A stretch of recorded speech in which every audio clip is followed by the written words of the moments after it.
श्री कृष्णाय नमः। श्री गुरुभ्यो नमः। श्री बाल कृष्णलाल की जय। युधिष्ठिर ने कहा, श्री कृष्ण, मैंने विजया एकादशी का महात्म्य जो महान फल देने वाला है सुन लिया। अब फाल्गुन शुक्ल पक्ष की एकादशी का नाम और महात्म्य बताने की कृपा कीजिए। भगवान श्री कृष्ण बोले, महाभाग धर्मनंदन सुनो, तुम्हें इस समय वह प्रसंग सुनाता हूँ जिससे राजा मांधाता के पूछने पर महात्मा वशिष्ठ ने कहा था। फाल्गुन शुक्ल पक्ष की एकादशी का नाम आमल की है। इसका पवित्र व्रत विष्णुलोक की प्राप्ति करने वाला है। मांधाता ने पूछा, द्विजश्रेष्ठ, यह आमल की कब उत्पन्न हुई, मुझे बताइए। वशिष्ठ जी ने कहा, महाभाग सुनो, पृथ्वी पर आमल की उत्पत्ति किस प्रकार हुई है यह बताता हूँ। आमल की महान वृक्ष है जो सब पापों का नाश करने वाला है। भगवान विष्णु के थूकने पर उनके मुख से चंद्रमा के समान कांतिमान एक बिंदु प्रकट हुआ।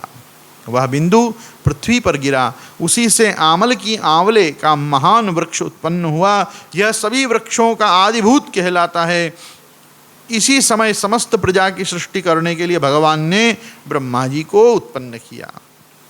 उन्हीं से इन प्रजाओं की सृष्टि हुई। देवता, दानव, गंधर्व, यक्ष, राक्षस, नाग तथा निर्मल अंतःकरण वाले महर्षियों को ब्रह्मा जी ने जन्म दिया। उनमें से देवता और ऋषि उस स्थान पर आए जहाँ पर विष्णु प्रिया आमलकी का वृक्ष था। महाभाग, उसे देखकर देवताओं को बड़ा विस्मय हुआ।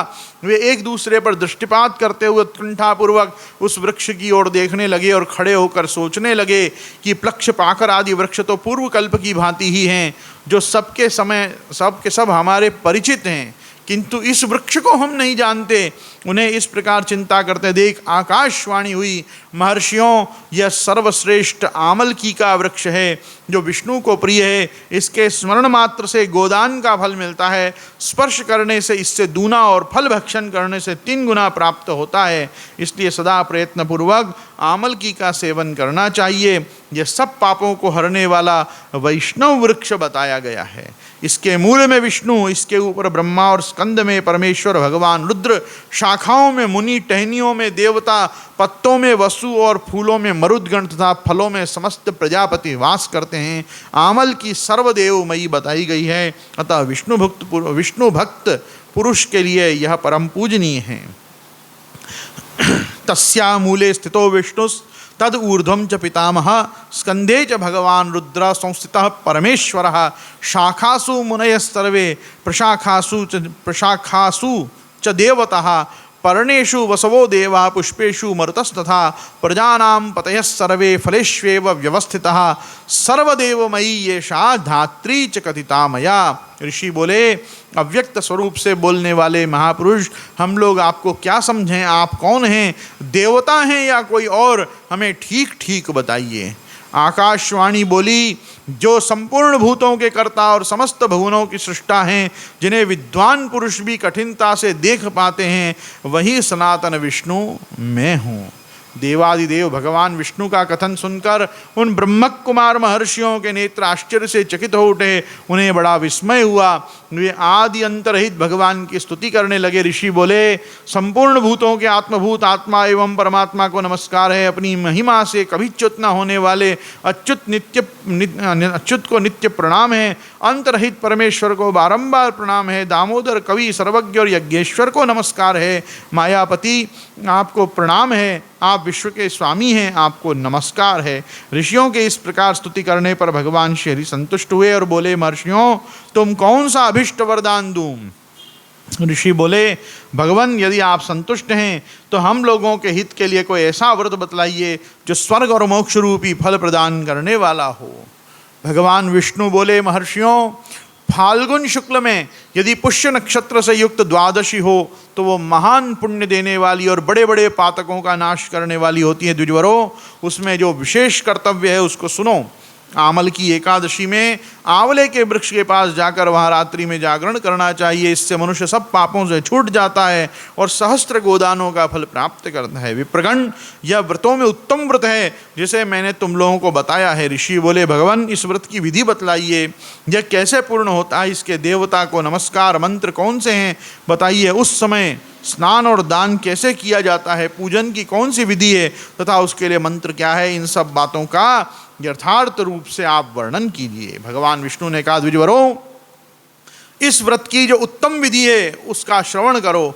एकादशी को प्रातः काल दंत धावन करके यह संकल्प करे कि हे पुंडरीकाक्ष, हे अच्युत, मैं एकादशी को निराहार रहकर दूसरे दिन भोजन करूंगा, आप मुझे शरण में रखें। ऐसा नियम लेने के बाद पतित, चोर, पाखंडी, दुराचारी, मर्यादा भंग करने वाले तथा गुरुपत्नीगामी मनुष्यों से वार्तालाप न करे। अपने मन को वश में रखते हुए नदी में, पोखर में, कुएं पर अथवा घर में ही स्नान करे। स्नान करने के पहले शरीर में मिट्टी लगाए और बोले, अश्वक्रांते रथक्रांते विष्णुक्रांते वसुंधरे मृत्तिके हरमे पापम जन्मकोट्याम समर्जितम। हे वसुंधरा, तुम्हारे ऊपर अश्व और रथ चला करते हैं तथा वामन अवतार के समय भगवान विष्णु ने भी तुम्हें अपने पैरों से नापा था। हे मृत्तिके, मैंने करोड़ों जन्मों में जो पाप किए हों, मेरे उन सब पापों को आप हर लीजिए। स्नान करते समय त्वं मातः सर्वभूतानां जीवनम तत्तुरक्षकम स्वेदजोद्भिद जातीनां रसानां पते नमः। स्नातोहम सर्वतीर्थेषु हृद प्रस्रवणेषु च नदीषु च देवखातेषु इदम स्नानम तुम्हें भवेत्। जल की अधिष्ठात्री देवी, हे माता, तुम संपूर्ण भूतों के लिए जीवन हो, वही जीवन जो स्वेदज और उद्भिद जातियों का जीवन भी रक्षक है, जीव रक्षक है। तुम रसों की स्वामिनी हो, तुम्हें नमस्कार है। आज मैं संपूर्ण तीर्थों, कुंडों, झरनों, नदियों और देव संबंधी सरोवरों में स्नान कर चुका हूँ। मेरा यह स्नान उक्त सभी स्नानों का फल देने वाला हो। विद्वान पुरुष को चाहिए कि वह परशुराम जी की सोने की प्रतिमा बनवाए। प्रतिमा अपनी शक्ति और धन के अनुसार 1 या आधे माह से स्वर्ण की होनी चाहिए। स्नान के पश्चात घर आकर पूजा और हवन करे। इसके बाद सब प्रकार की सामग्री लेकर आंवले के वृक्ष के पास जाए। वहाँ वृक्ष के चारों ओर की जमीन झाड़ बुहार लीप पोत कर शुद्ध करे। शुद्ध हुई भूमि में मंत्र पाठ पूर्वक जल से भरे हुए नवीन कलश की स्थापना करे। कलश में पंचरत्न और दिव्य गंध आदि छोड़ दे। श्वेत चंदन से उसको चर्चित करे। कंठ में फूल की माला पहनाए। सब प्रकार के धूप दीप सुगंध फैलाए। जलते हुए दीपकों की श्रेणी सजा कर रखे। तात्पर्य यह है कि सब ओर से सुंदर और मनोहर दृश्य उपस्थित हो। पूजा के लिए नवीन छाता, जूता और वस्त्र भी मंगा कर रखे। कलश के ऊपर एक पात्र रखकर उसे दिव्य लाजों खीलों से भर दे। फिर उसके ऊपर स्वर्णमय परशुराम जी की स्थापना करे। विशोकाय नमः, विश्वरूपिणे नमः, उग्राय नमो, दामोदराय नमः, पद्मनाभाय नमः, वत्सधारिणे नमः, चक्रिणे नमः, गादिने नमः, वैकुंठाय नमः, यज्ञमुखाय नमः, विशोक निधये नमः, वासुदेवाय नमः, वामनाय नमः और सर्वात्मने नमः, ऐसे संपूर्ण अंगों की तथा परशुराम जी के मस्तक की पूजा करे। यही पूजा का मंत्र है। तदनंतर भक्ति युक्त चित्त से शुद्ध फल के द्वारा देवादिदेव परशुराम जी को अर्घ प्रदान करे। अर्घ का मंत्र इस प्रकार है, नमस्ते देव देवेश जामदग्न नमोस्तुते ग्रहाण अर्घमिमं दत्तम मामलक्यायुतम हरे। देव देवेश्वर जमदग्नि नंदन श्री विष्णु स्वरूप परशुराम जी, आपको नमस्कार है, नमस्कार है। आंवले के फल के साथ दिया हुआ यह मेरा अर्घ ग्रहण कीजिए। तदनंतर भक्ति युक्त चित्त से जागरण करे। नृत्य, संगीत, वाद्य, धार्मिक उपाख्यान तथा विष्णु संबंधी कथा वार्ता आदि के द्वारा वह रात्रि व्यतीत करे। उसके बाद भगवान विष्णु का नाम ले लेकर आमल के वृक्ष की परिक्रमा 108 या 28 बार करे। फिर सवेरा होने पर श्री हरि की आरती करे। ब्राह्मण की पूजा करके वहाँ की सब सामग्री उसे निवेदन कर दे। परशुराम जी का कलश, 2 वस्त्र, जूता आदि सभी वस्तुएं दान कर दे। यह भावना करे कि परशुराम जी के स्वरूप में भगवान विष्णु मुझ पर प्रसन्न हो। तत्पश्चात आमल की का स्पर्श करके उसकी प्रदक्षिणा करे और स्नान करने के बाद विधि पूर्वक ब्राह्मणों को भोजन कराए। तदनंतर कुटुंबियों के साथ बैठकर स्वयं भी भोजन करे। ऐसा करने से जो पुण्य होता है वो सब बतलाता हूँ, सुनो।